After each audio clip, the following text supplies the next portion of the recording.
of Vedanta. We welcome each and every one of you, especially Dr. Kiran and Dr. Thimappa Hegde. Dr. Hegde, we are really extremely grateful to you for having brought this subject to us. We know that Vedanta is extremely difficult. However, your team has made it so interesting, so simple, a very deep, complex subject has been simplified, and we are able to understand it thanks to the visuals also that you all bring with it. So thank you so much. And this being the 7th session, we have only 3 after this. And we look forward to the whole. And after that, maybe we could have an Upanishad or something. So right now, I'd like to tell each and every one of you to mute yourselves because we are recording all these sessions. So if you have any questions, please don't ask them in between. Put them in the chat box, so ask them after the session. Unmute yourself and ask your questions. And I'm sure Dr. Kiran will answer. So now I hand over the session to Dr. Hegde, and he will introduce Dr. Kiran. Thank you, Dr. Hegde. Thank you, Sajini. And thanks to all of you from the School of Ancient Wisdom for welcoming all of us from Param Vedanta to make a combined program. As Sajini introduced, this is the 7th of our very systematic approach to the fundamentals of Vedanta. And the speaker today is Dr. Kiran. Dr. Kiran is a senior consultant neurosurgeon.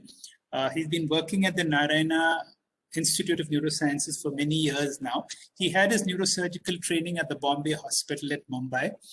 And after his training, he worked at the Amrita Institute of Medical Sciences in Cochin. And then he joined us a little more than 10 years ago. Over here, he has grown as a great neurosurgeon. We have, amongst ourselves, we rotate as head, and he was the former head of the neurosurgery department, which was gone amongst us to another person. Almost all of us from neurosurgery are part of this study group. Many of them are also here listening to this. Dr. Kiran has taken a keen interest in areas of religion and spirituality. He's been an ardent student of Swami Paramatmananda, Swami Anubhavananda, Swami Chidananda ji, and so on, and has parallelly enhanced his skills in Vedanta too. In today's topic that Dr. Kiran will be speaking, Sajini had said that let us always have a prayer. So we begin with a prayer. The prayer together today is a very famous prayer. Om Asato Ma Sadgamaya Tamaso Ma Jyotirgamaya Mrityor Ma Amritam Gamaya. And as you know, these prayers are from the Upanishads, and therefore the Upanishadic prayers are very lofty. They have a very deep insight to it.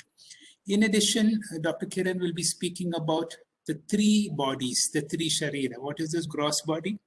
What is the subtle body? What is the causal body? The same thing has been divided into the 5 koshas, the Panchakoshas, and then the 3 avasthas, that we live not in one world, but in 3 worlds, in Jagrat, Swapna, and Shushupti. Over to you, Dr. Kiran.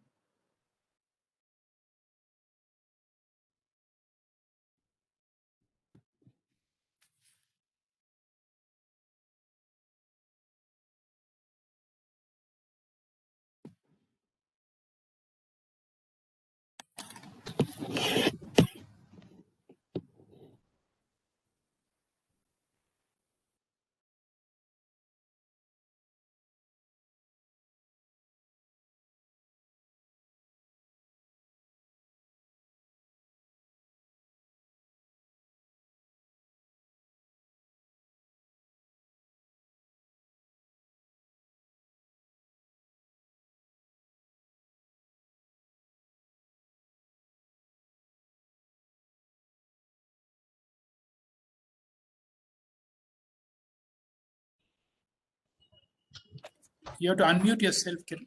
Yeah, I couldn't unmute. That's why.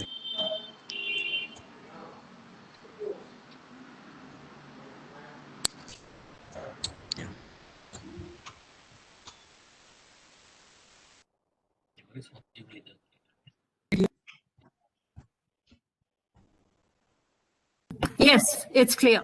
And we can hear you too. Okay.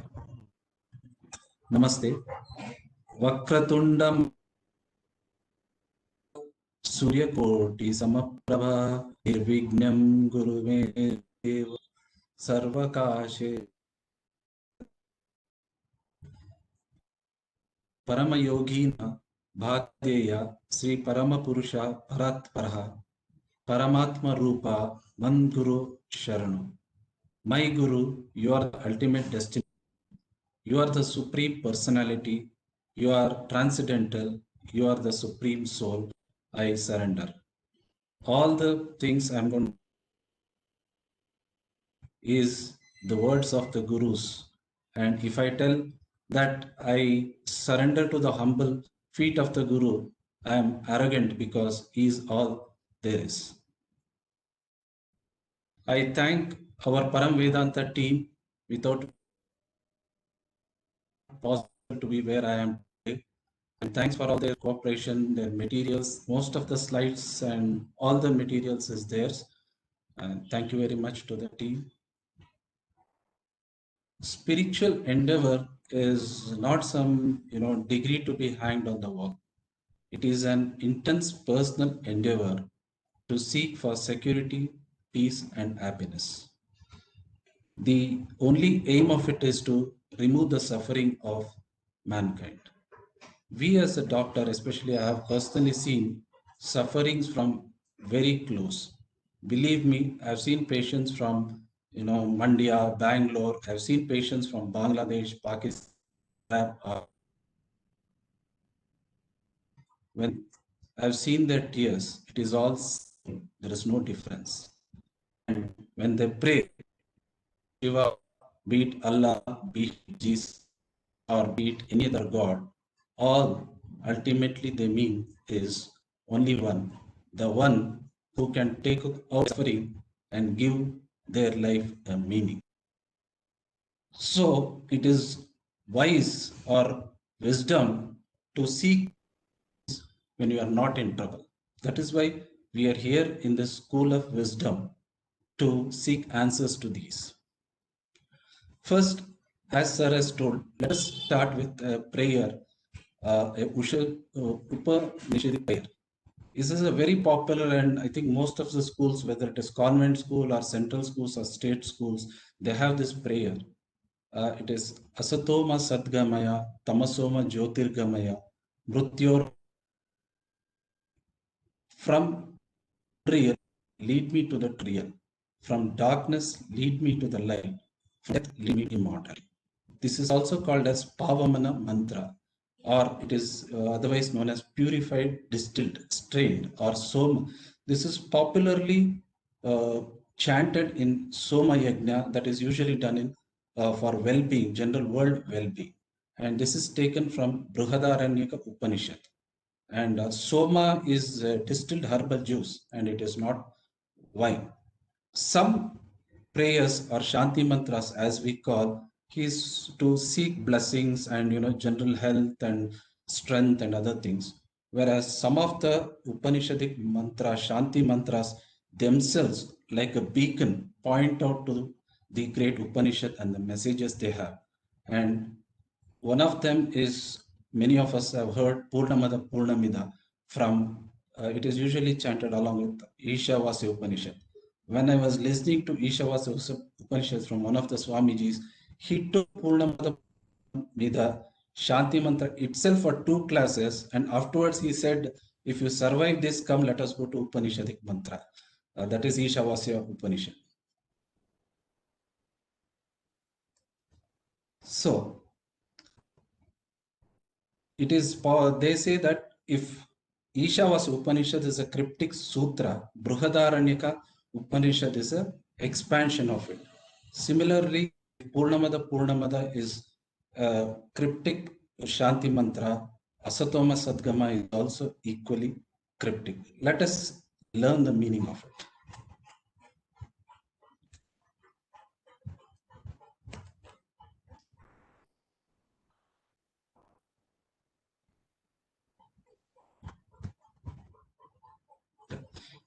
Asat. First, Asat means unreal. So imagine this picture. Me, I say to you, I am having a horn. Okay, shall I discuss with this? You say I can't see it, but I have this horn. Then there is nothing to discuss because this is totally unreal. Then what we should discuss? There is nothing to discuss if it is totally false. So here, asat means it is not totally unreal, it is seemingly real. It occurs to be real in some space, some time, and some object. In some space means it is either me or body. In time, it is real at some part of time, but now it may not be real. Let us take, for example, toy in the childhood. When I was playing with the toy, everything during my childhood, that toy was real thing. It gave me happiness. But today, the same happiness is not there. If the toy used to give me happiness always, and if that happiness is there in toy, today why it doesn't give? So this is time, and we say that this time is also not real. If the object is real, then whatever we see, that same thing. As you see this picture, an illusion of snake is there on the rope. So in that, what is real? Is it snake or is it rope? When we analyze, we will come to know. In some part, like somebody dear to me has departed some years ago, at that time, the sadness was very real. I used to feel like as if even a morsel of food I doesn't enter my mouth, and I used to feel at that time the whole world has collapsed. But today, that feeling is like a vague star in the sky. It doesn't affect so much. So, if that death of a dear one has been real, and if that affection, pain has been real, why is it not? And what is that which is real in all the sphere of time, space, and object? That is the real thing, and that is the Satyam. And that is what this prayer says. Oh God, lead me from that seemingly real, what it appears to me, to that real truth. Next, Tamasoma Jyotirgamaya. From darkness to the light. What is that real darkness? That is ignorance. Ignorance of a thing is a real darkness because it leads to wrong identification, and then we seek to pleasure. And Jyoti here means illumination or knowledge. When I say I know about this subject or I want to know that about this subject, we say throw some light on this subject. This is what it is meant, that we have to analyze and know. So let us see, for example, a popular story which Sir also stated. In the forest far off, there was a tree which fell down with a loud noise, making a huge thud. To hear it, was that really happened? Think we are the ones who lend existence to all the things that is around us. I go from house to hospital every day. Many a times I don't see what exactly is there. Those things do not exist. Someday I am very hungry. All the hotels come into existence to me, and afterwards I lend, and from that I get the joy. And it is because of me, that is the existence to all this. This is called, and that awareness, the chitru or jnanam, that is the knowing thing, is called as tamasoma jyotirgamaya. And mrutyorma amrutangama. This two knowledges, that is the existence and consciousness, that leads to us to conclude that I am beyond this body, I am this world, there is something beyond this what we see. And I, that real I, unchanging I lend support to it. And that is the Anantam, that is the infinite being, and that Anandam. This knowledge gives real happiness. So there is no death for me. The death is only for this body. And once this body dies, I move infinite. This is called as Amrutangamaya. So these three lines actually say Satyam Na. As we go into other say class, these things will be very clear. Now, let me, because this is an important session, let me recapitulate what we have learned before. Our main aim of this classes or spirituality is to seek security, peace, and happiness. And all human beings have two main purusharthas or aim, that is prayas and shreyas.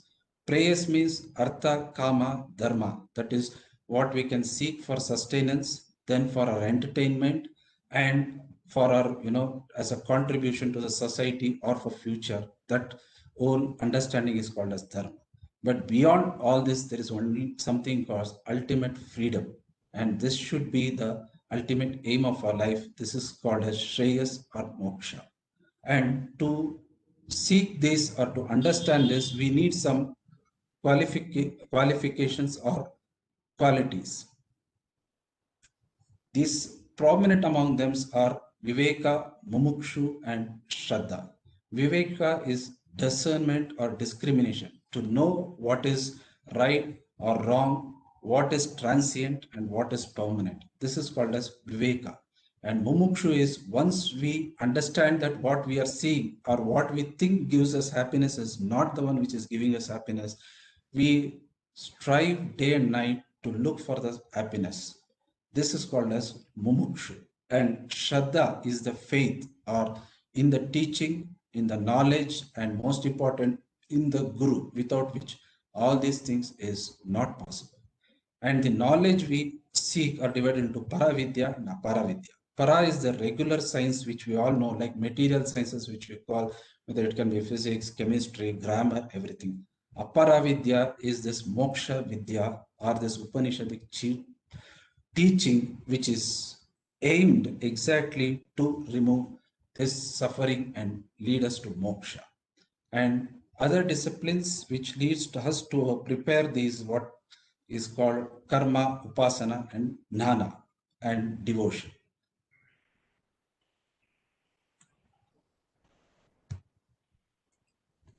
So in all this scheme of things, initially we all think we all live in a triangular world. That is, this triangular world, one is me, I, and another is the whole world which is around me, and third is God, the one who's perhaps may have created it or controlling it or doing both. So this is the triangular format in which we always live initially. After some time, we realize that it is not like that. It is called binary or two format. That is I, that is or Atma, we can call it. We will define Atma later. And everything else is non-I. So where we put God in this, whether it is in I will put it or non-I, it depends on individual preferences. But I want to put it in Atma or I and go on to the further understanding. So once we are going into this class, we should keep an open mind. This is not a very strict definitions and other things. And some of the concepts will mature as we go further. That's why it's not that one definition is the same at all periods of time. Am I clear? Yeah. So, and another important concept is wonderment or vismaya.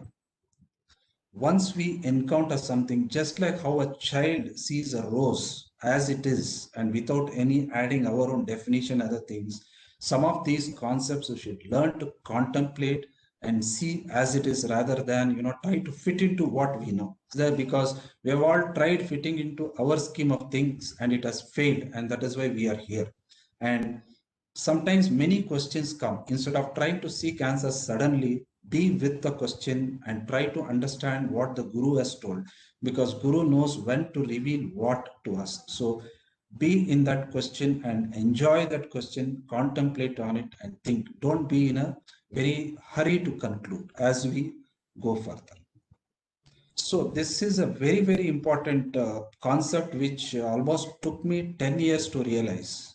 So this is, and now I have realized, once it realized, it is like a wow moment to me, and everything fits into it like as if it is a puzzle which is. Swarup is intrinsic. It is essential and cannot be separated. It's like fire. The swarupa of the fire is to burn. There is no way you can't have a cool fire. You know, I light a fire, one special fire is there and it produces cool energy. No, it is not possible.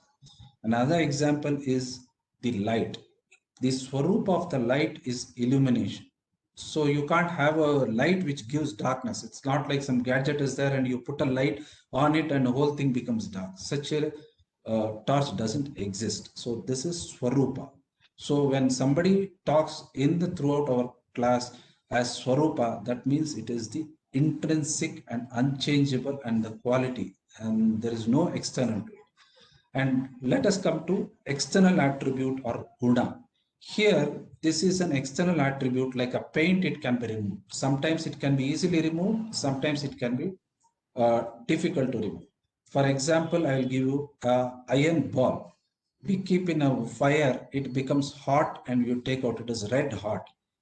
At that time, it is very hot, but after, in a period of time, that will go off and worn off. This is called as not an intrinsic, that heat is extrinsic to it, but it has acquired it. So this is a guna of that iron metal. So some of it, like for example, wood may not catch that heat as much as the iron ball. And another very important example to explain this is crystal. The crystal has a capacity to acquire that light and shine as if it is coming. But once we remove that light, it is not there. But that light of the crystal, it is not intrinsic, it is extrinsic. So these two concepts we should keep in mind always before we go further.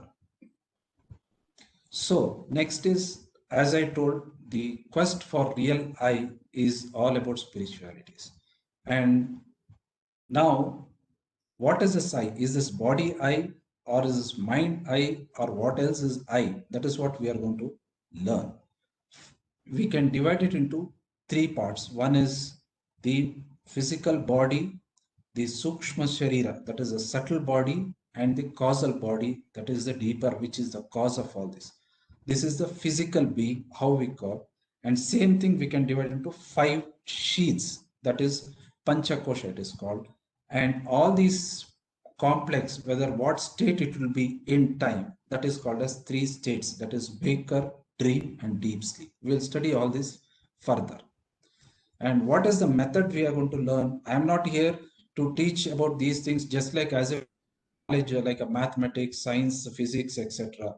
How it means to me, what is that essential thing, and how we can include that in our quest for happiness and spirituality. So this method or prakriya it is called, we use, it is commonly 4. One is I negate what is not really me. So I take as it is me, and I examine it, and then I say this doesn't satisfy some of these principles, so this is not me. This is called as negating method or vilakshana.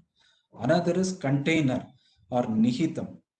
I am in this room, so but I am not the room. This is the container and me principle. So I am different from the container, but I am in the container, not outside and controlling this. So whether whatever we are assessing, this I is in this container or is it outside. So that is called as nihitam. And another is whether where is the Atma in this and what is the meaning of this Atma. That we will keep it for further classes, and so we will not use that method here.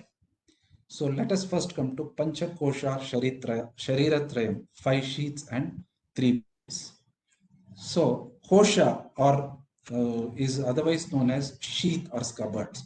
There are 2 ways of telling it why this is called as Panchakosha, because one method is it contains me as it were, and other is it covers or hides the real me. So which of it is true and how it is to be done, we will study it further. So Panchakosha is 5 koshas: Maya Kosha, Pranamaya Kosha, Manomaya, Vijnanamaya, and Anandamaya. I'll come to each of these. So these 5 can be again from Sharira point of view. The Stula Sharira is Annamaya Kosha, Sukshma Sharira, subtle body as I told is Prana, Mana, and Vijnanamaya. and Karana Sharira is Anandamaya action. So we can correlate both of this as we move further. So we don't have to study these two separately, because both of there's a lot of mixing between the two. That's why we will study both of this together. So Annamaya Kosha is gross body, the body as we see it. Like if I see somebody else, most of the time I'll be seeing his body only. I won't be seeing his mind. So this is an anatomical system or gross body which we can see, feel it, and there is a structure to it. This is born from where, how it got. As we know, it is born from the food, and it is nourished with the food, and it ultimately merges what ultimately becomes food, either to me or somebody else. So this is why it is called as Annamaya Kosha. And so it undergoes changes, birth, grows, changes, and dies.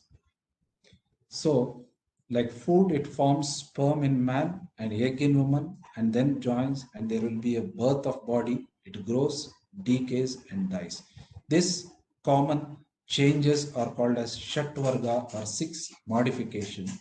That is Asti, Jayate, Vardate, that is growing, Viparimate, stays in one shape and changes the shape, and decays and disintegrates and perishes. So this is why this is called as Annamaya Kosha.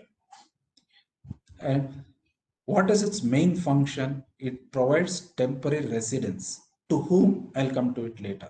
This is used to transact with the world. If I have to talk to you, or I am talking to you, you are hearing my voice, you are seeing at me. So this is the function. So I am interacting or transacting to you through this. So like a money, if I have to give something, then money is the medium of transaction, without which there is nothing is there. Similarly, body is the medium of transaction for me to the external world, and it is subject to change, as we all know. So is this Annamaya Kosha or physical body me? Is it constant or is it changing? It is changing. Is it one or single? It is many. I am here, Kiran, Dr. Thimmappa is there. All are different. Looks to me us as different from physically. And is it always there, or there is birth and death? There is birth and death. This body changes every 7 to 8 years. They say every cell except perhaps neurons, every cell in the body changes every 7 to 8 years. But do I change? I don't say when I was a child, I was Jugal Hansraj. Now, then in 18 years, I was Varun Dhawan, then Shah Rukh Khan, Amitabh Bachchan, and Rajkumar. I am Kiran only, whether I was at that time very handsome. Now I have all gray hair. I am Kiran. So who is that who has gone through all these changes without undergoing any change? We should look for that. And that is the real me. And this Annamaya Kosha, we have negated, that is not me. Now, next we go to Pranamaya Kosha. Pranamaya Kosha, or vital air as we call. This fills the body very easily to know, like if we are taking deep breath or doing exercises, we feel that energy is filling into it and there's a flow. So this is called as Pranamaya Kosha. It is commonly composed of, pancha pranas, that is like breathing, circulation, excretion, etc. And pancha karmendriya, that is the organ of action, that is, hands, legs, speech, etc. These things we'll study as we move further, and also in next classes when we come up with creation. All we have to remember now is Pranamaya Kosha means vital air. This is all I have explained. So is it Pranamaya Kosha me?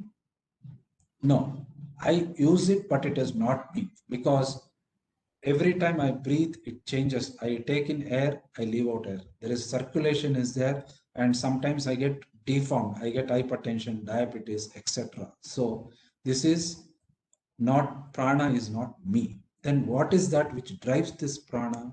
That is the mind. This mind acts as a container. So the kosha. So now we have negated pranamaya and move up to the mind, which is why it is mind, because as we know, when our mind is disturbed, we breathe fast, and many science have proved that virtually circulation, breathing, every system in our body is ultimately controlled by mind or brain. So this becomes the higher container, and pranamaya is the content. is the content, and pranamaya is the container or the sheath. So let us move further. Now comes the difficult part. So far so good, because these are all reflex and everybody knows this is automatic or stula or gross. Manomaya, the mind. This is the kosha or psychological. This is manifest as emotions, disturbance, psychological personalities. Not only that, this is where the desire, Icha Shakti comes. So, what is this mind?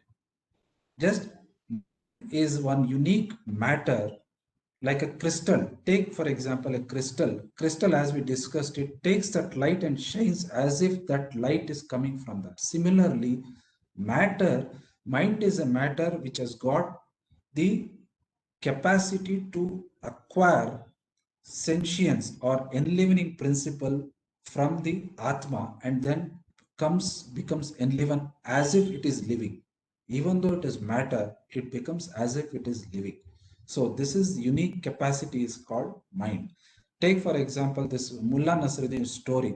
Once Mullah Nasruddin was riding a donkey very fast, like that he was riding. Then one of his friend asked, "Hey Mullah, why are you riding the horse fast? Where are you going?"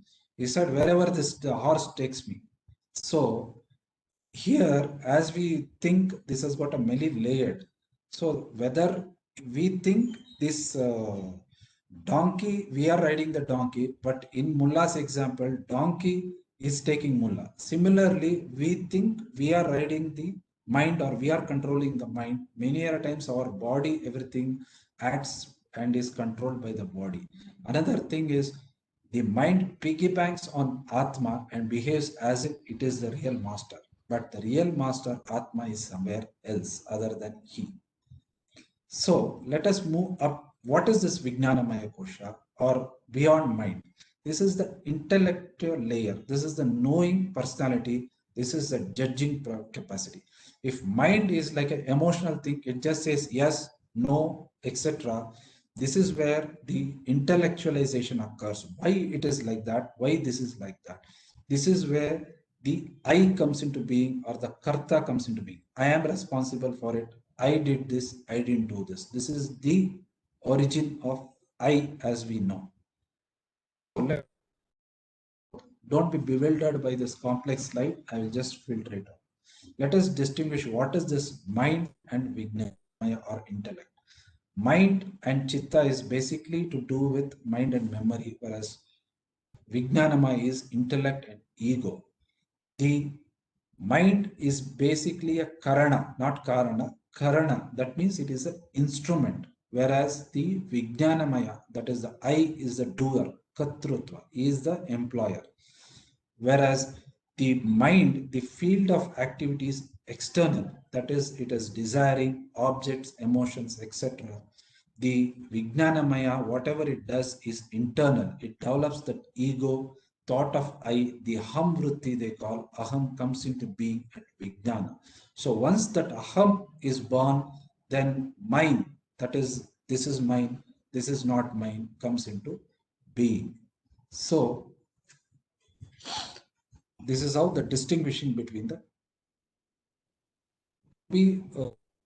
how the scheme of thing works is, first the I comes into being in Vijnanamaya, that is know, and the desire comes from Manomaya because it knows that this is not me and I need something else, the I intellectuals, and then the prana provides the energy and Annamaya Kosha, that is the body, performs. So this is how the flow of chart is.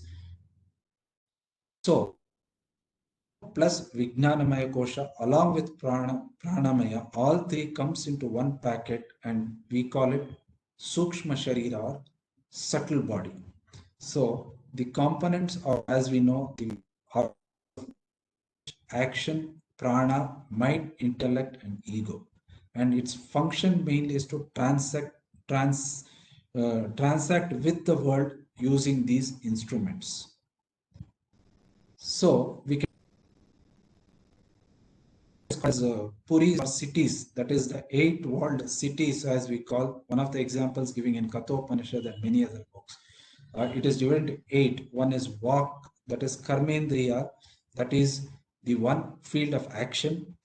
Second is the knowing, that is the 5 Gnanendriyas, then the 5 Pancha Pranas, the subtle elements, the Buddhi, etc. These things we will study further because this is very important.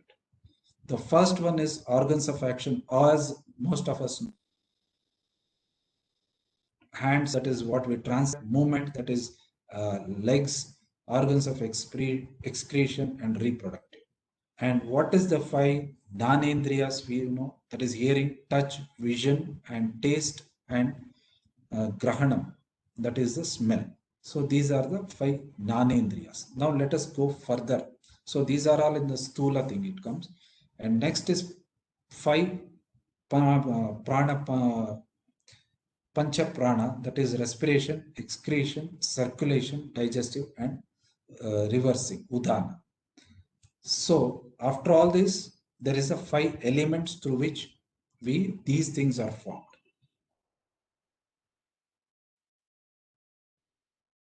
Inner thing. Antakarana is a combination of intellect, that is buddhi, with mind, memory and ego. This is where the ego is formed, and because ego is formed, from memory it knows, I need this, I don't need this, or this gives me unhappy, that I don't, this is, I hate this. So this is where all these things together forms the Antakarana, where all the I and its components are developed. And how this develops, why is it near, it happens, what is the whole basis of it? This is what we should know. The whole basis of it is avidya, or the fundamental ignorance is there. This is the whole concept.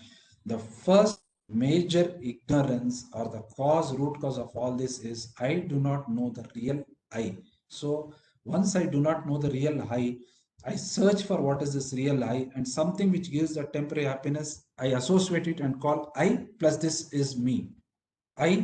This body has some happiness, so I'm associated with this body, and so I am Kiran. Kiran is one person. Whatever I do, whatever I want to be happy, I do it. Whatever gives me unhappiness, I don't do it, or I try to avoid it. So the fundamental cause of all these things is avidya, or the ignorance. That is what we learned in the Upanishadic mantra also. Asatoma sadgamaya, tamasoma jyotirgama. Tamas means ignorance. Who is the doer? The body, this is taken from Bhagavad Gita. Adhishtanam tatakarta karanam. The body, the doer, the various senses all combined. These are the 5 factors which cause the action. What is the science of action? Knowing, and that is the knowledge, the object of knowledge and the knower. All these 3 factors induce action. First, I am ignorant, then I get a knowledge. This knowledge is not that real Atma Gnana. I seek out things which gives me happiness, and I say, okay, through some instrument, this object gives me happiness. And so this combination is the science of action. So to know this cycle of action, there is a void in me, there is a desire to fill in me, so I do many actions like eating a breakfast, eating food to satisfy my hunger. I see beautiful colors to satisfy my eyes, because my mind and vritti thinks that if I possess that thing, me and that thing becomes complete.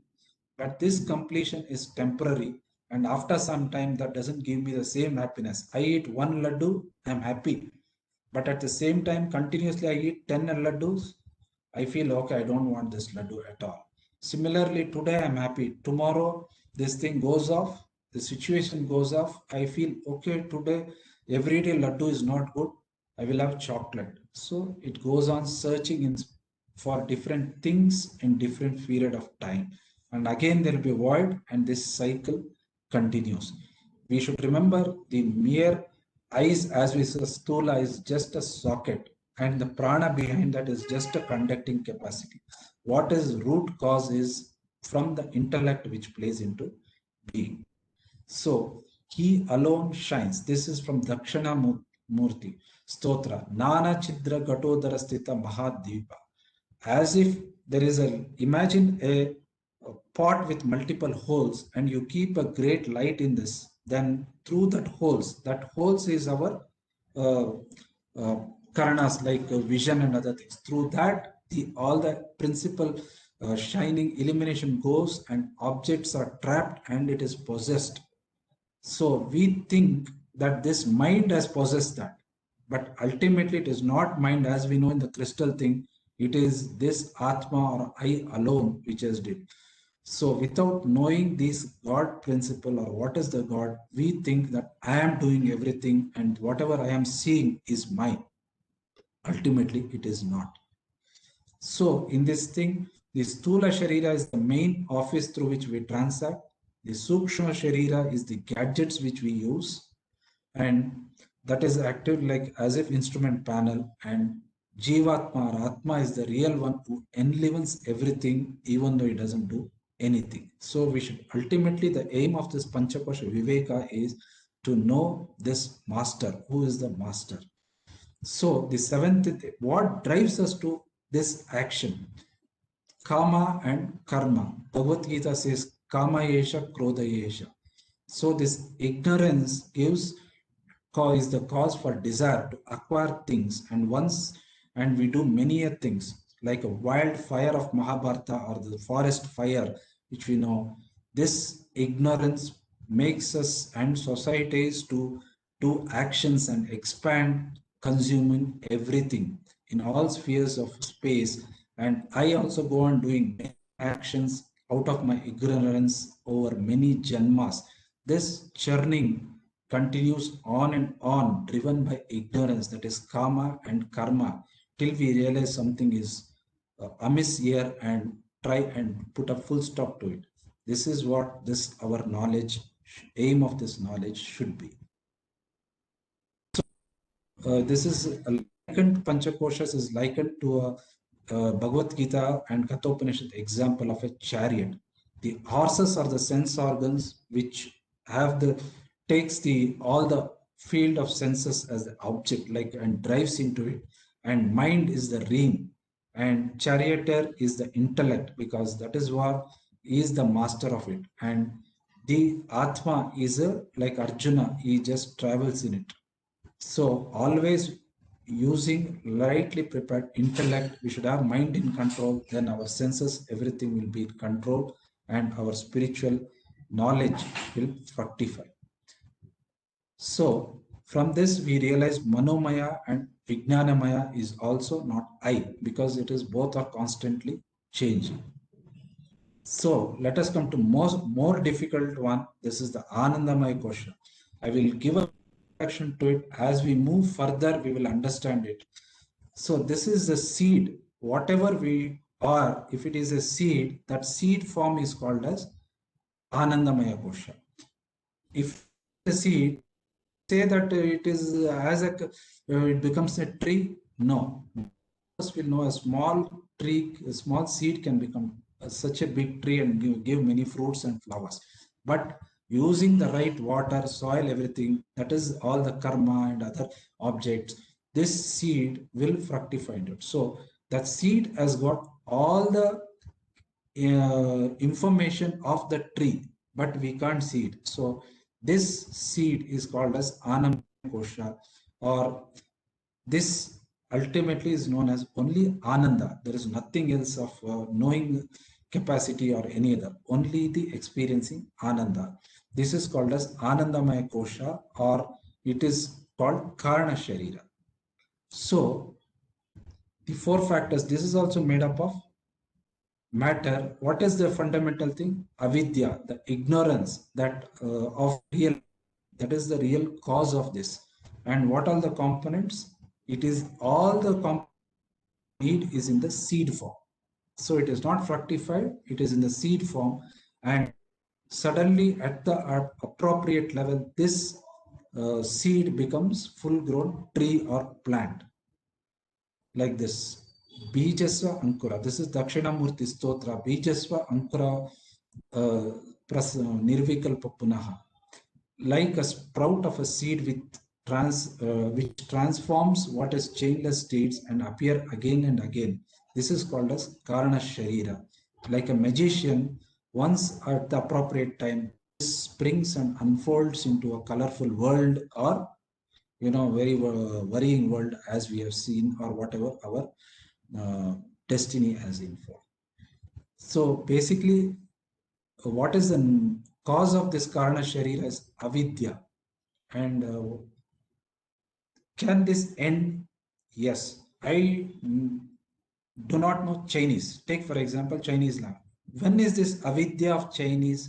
Since birth. Maybe even my father also don't know Chinese. So this is meaningless. But as soon as I learn Chinese, this will end. So even though this whole cycle of mithya, or birth and death and karana sharira and all this panchakosha, everything is there, which is, as we know, is anadi and beginningless. All of it has an end through appropriate knowledge, which we'll study in the further classes. So what happens to this body as we when it dies? The gross body, as we go into gross elements, and dies. Whereas sukshma sharira, that leaves the body, leaves the body and it travels many lives. And even beyond that, karana sharira even survives pralaya. So if there is pralaya happens, and so whole thing, everything is formed new. No, after the pralaya, like as if it is day and night, the new world is also will be a copy of this old world. Whatever is left, that bank balance, with that the new world is formed.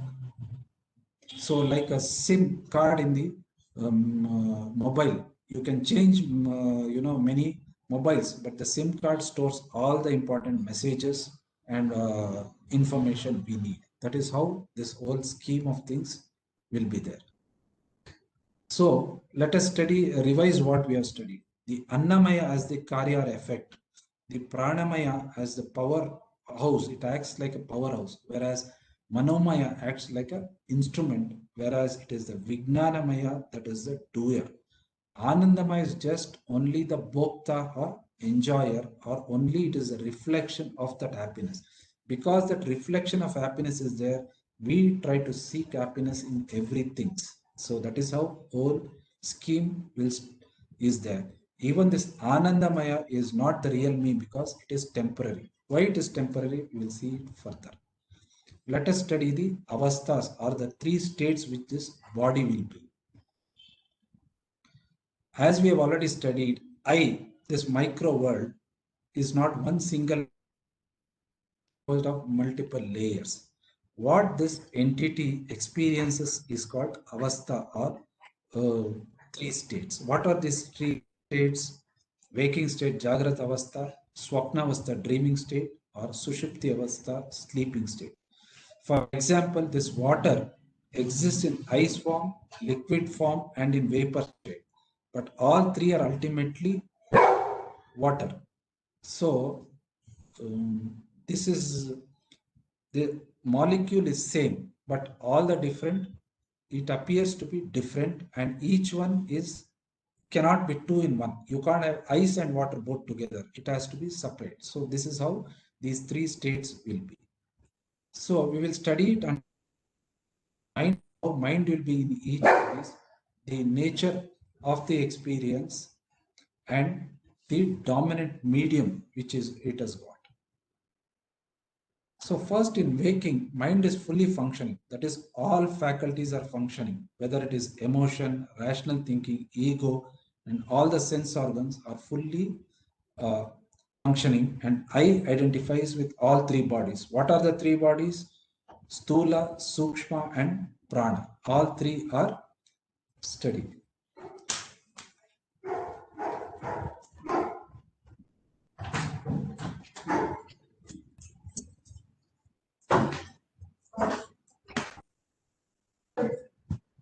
So I is identified with all the three bodies, and whatever experience we have is external.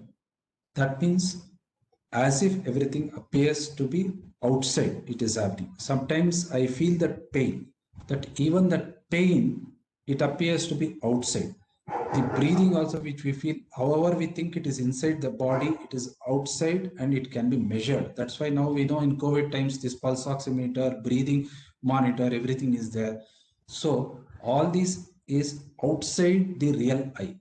So self identifies, the self is not that, that Atma, the whatever we think is identifies with physical body only in this state. So the nature, it is real and concrete world, and it is consistent and continuous. That means whatever happens today is continuing tomorrow. So for example, I borrow some money from you, somebody else, that person will be available tomorrow to ask. It's not that tomorrow is a totally different day and I say, tomorrow I'm not Kiran, I am somebody else. It is consistent and continuous. And what I see, most other people also see similar things. So if I see a room, another fellow doesn't see something else. So because why is this like this? Because it is a memory, collective memory of the past, which is called as vasanas or imprints. So whatever we see is 80% this memory and only 20% as we see. This is beautifully told in Mandukya Upanishad as Jagrita Sthana Bahish Pragna, that is outside.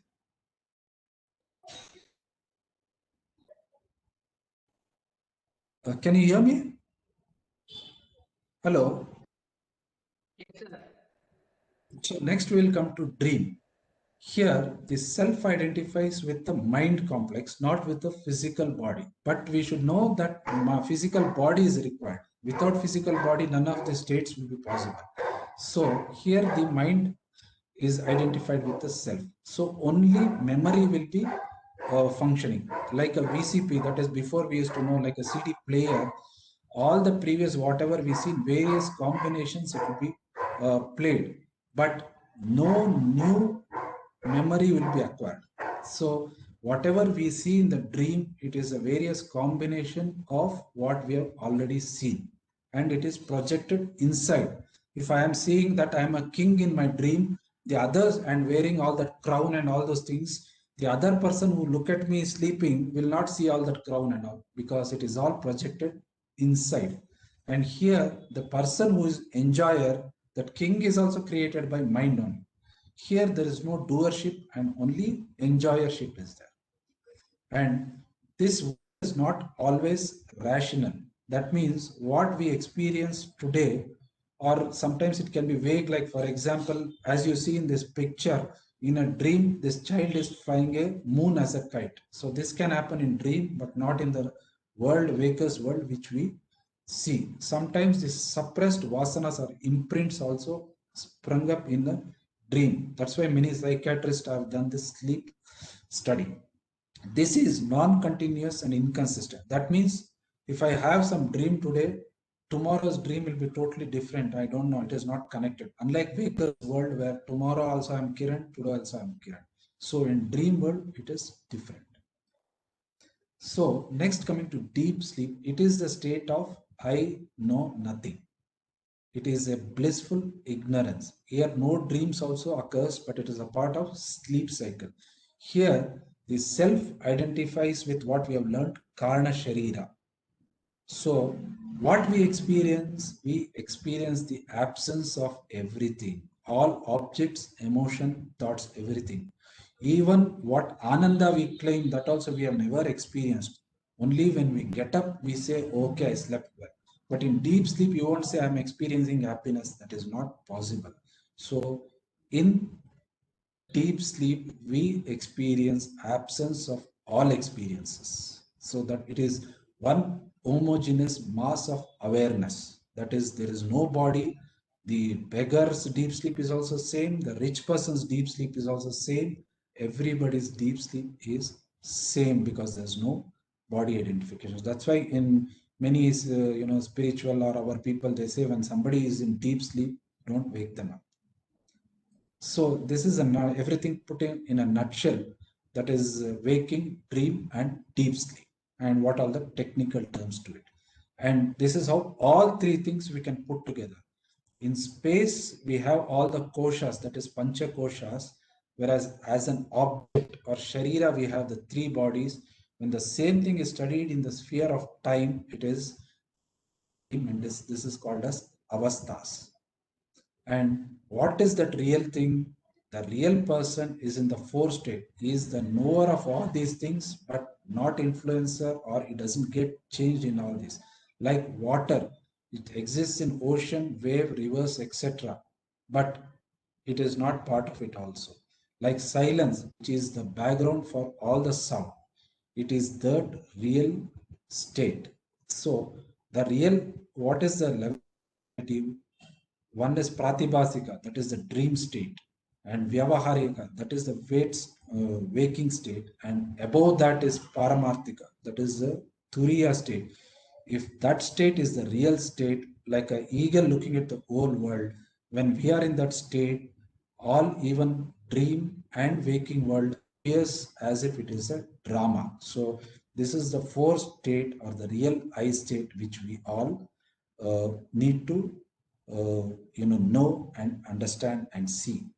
And there's one joke. Once Mullah was sleeping. He was a beggar, but he was sleeping. In that dream, he dreamt as if he's a great businessman and he's doing some hard bargaining.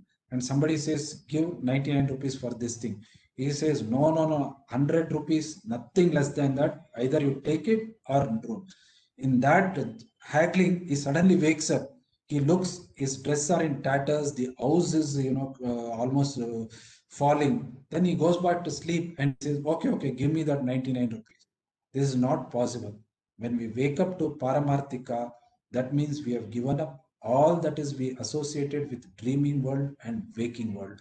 Then that is also associated with whatever joy we get and sadness. All means same to me. So we need to wake up to this ultimate Paramarthika angle. And I will end with a beautiful story, Ashtavakra Gita story. Once Janaka dreamt that he suddenly lost his kingdom, has become beggar, and that beggar is dreaming as if he is an emperor. Every day, continuously, he gets the same dream. So he becomes worried, and when Ashtavakra comes, he asks Ashtavakra, Swami, Guru, please tell me, am I that beggar who is dreaming as a king, or am I the king who is dreaming as a beggar? One thing, both are dreamers. Which one of you is the real you? This is the real knowledge. Once we know the understanding of this, that this real me or this one goes to waking world, dream world, whether it is beggar, whether it is king, this is the same world which is to me, and we wake up. This is the real joy. And Mano Buddhi Hankara Chitta Ninaham Chidananda Rupa Shivoham Shivoham. I'm not the mind, I'm not the ego, I'm not the intellect, I'm not the dreamer, I'm not the waker, I am the knower of all these, the ultimate Chidananda Rupa. Thank you very much.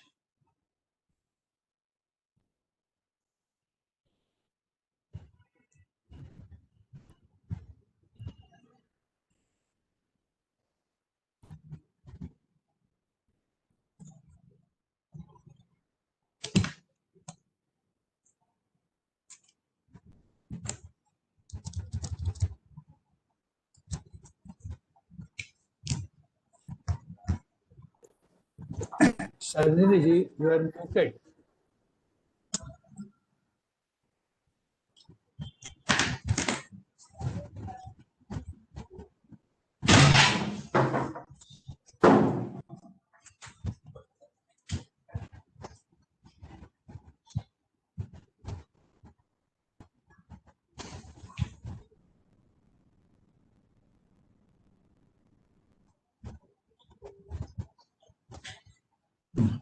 I can't hear.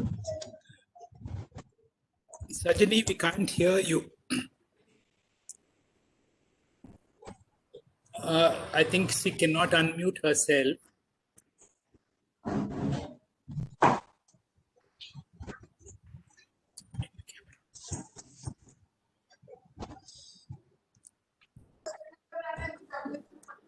Can the host unmute, please?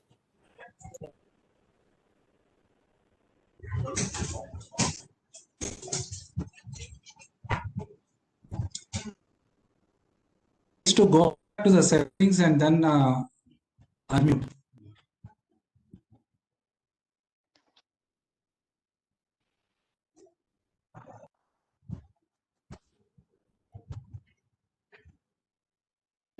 now?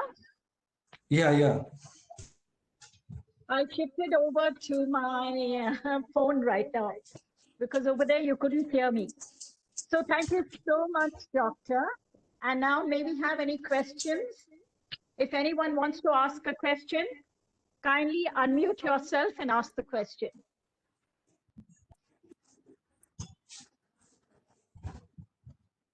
Any questions? Swarupa and Vasana are the same. Is Swarupa and Vasana, the way you explain, is it the same? No. Swarupa and Vasana is not same. Swarupa is the what I told unchanging thing. It is not a simile, it is a metaphor. That means the fire, Swarupa of the fire is to burn. That means whichever fire you take, it is going to burn. That is the Swarupa of it. Or the light, that means it is illuminating. That illumination, light has acquired it from somewhere. So Swarupa is that unchanging. So when we say that Satchit Ananda is a Swarupa of the Atma or me, that is me and that are same. So there is no difference between me and Satchidananda. Whereas Vasanas are acquired through imprints or gunas, good karma, bad karma. Because of that, I become angry. Because of that, I become sad. This characters or gunas or this vasanas can be it can be inborn, but it can be changed. If it can't be changed, then that is the thing. So the main difference between and guna or vasana comes under guna is that the soul is intrinsic to that whatever we are speaking, and that is without that whole substance is not there. Whereas gunas are sometimes may be easily made out, but sometimes it can't made out. You may have to dissect it. So that is called as guna, and vasanas come into guna, or even what we know, all the characters, everything comes under guna. Most of the things we know comes under guna. Thank you, Doctor. Any more questions? Thank you. Yes. Thank you, Dr. Kiran. In Theosophy, they believe that for each sthul sharira, the sukshma sharira is made new. Their theory is that after the sthul sharira, it is sukshma sharira. The sukshma sharira also dies after some time, and one moves into the karana sharira. And from the karana sharira, when the next birth has to be taken, a new sthul sharira is made. Sorry, a new sukshma sharira is made, and from that the sthul sharira takes place.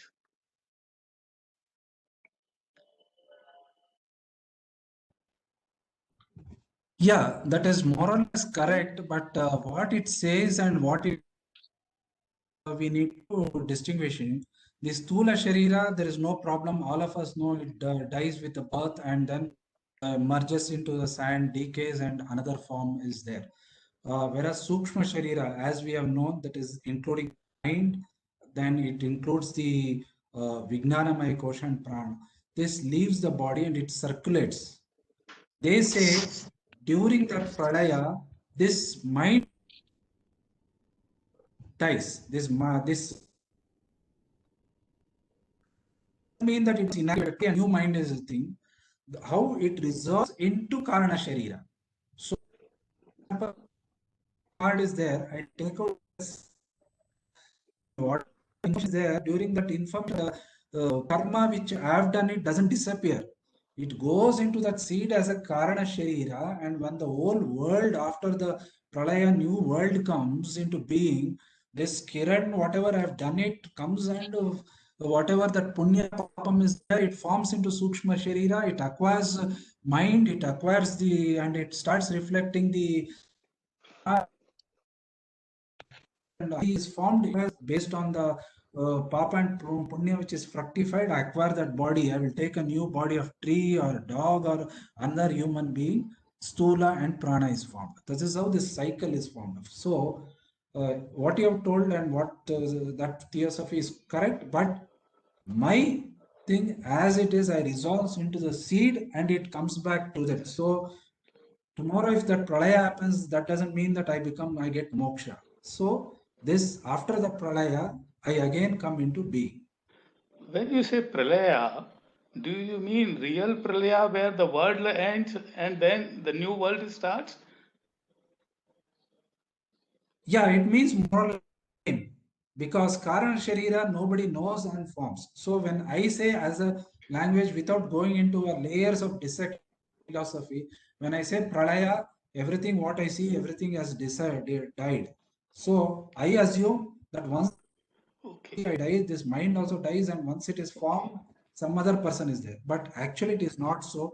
All this resorts into a seed form. That is the Karana Sharira of the Okay, world. I That got is it. cosmic Karana I Sharira. got it. Pralaya for the individual, not for the cosmos. Yeah.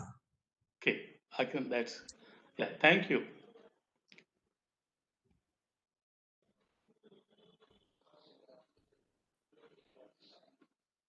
Any other questions?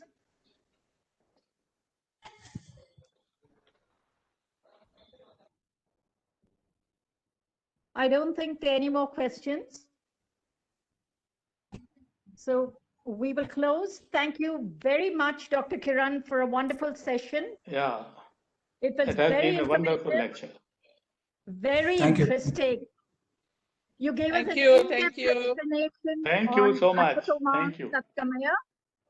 And I Thank you. think that is what Param Vedanta is doing, you know, taking us from the darkness of avidya to the light of vidya. You explained very beautifully the three bodies, the five koshas, and the three states. Thank you so much. It was really very, very interesting, and you had extremely good slides also. Thank you, Dr. Hegde, also. It's been wonderful, and we look forward to the next session, which is next Wednesday at 7. It's over to you, Dr. Hegde. Would you like to say anything? No, very well researched work by Dr. Kiran, backed by good slides, good discussion. Thank you, Kiran. Thank you, Sajani. And thanks for the whole. Thank you, sir. Thank you. Right. Thank you, everyone, for being with us. We look forward to seeing you for the next day. All right. Thank you.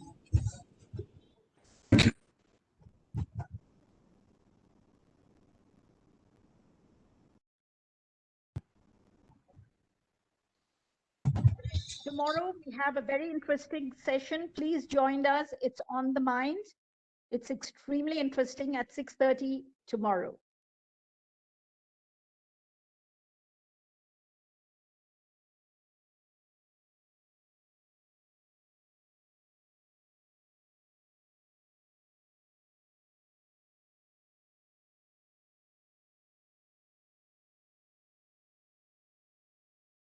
On Saturdays, we have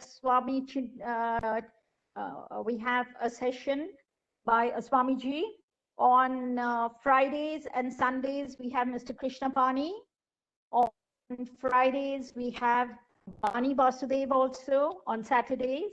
So kindly join us. If you'd like to know more, please give your name and number, and we'll add you to our WhatsApp group.